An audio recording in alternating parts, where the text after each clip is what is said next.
रसूल अल्लाह ने 5 खूबसूरत हदीसें बताई। नंबर 1, तुम में से बेहतरीन शख्स वो है जो ना किसी को तकलीफ दे और ना किसी की तकलीफ का जरिया और सबब बने।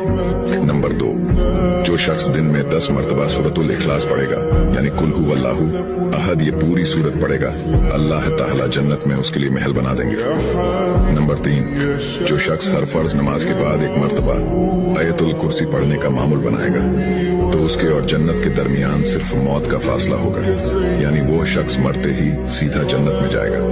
नंबर 5, जो शख्स घर से निकलते वक्त ये दुआ पढ़ेगा, बिस्मिल्लाहि तवक्कलतु अला अल्लाह ला हौला वला कुव्वता इल्ला बिल्लाह, तो अल्लाह ताला शैतान के शर से उसकी हिफाजत फरमा देता है और जिस काम को वो निकला अल्लाह ताला उसमें आसानी पैदा फरमा देता है। नंबर 5, रसूल अल्लाह ने फरमाया, वो शख्स हरा भरा रहे, हंसता खेलता रहे, जो शख्स मेरी हदीस सुने उसको महफूज रखे और उसको दूसरों तक पहुंचाए।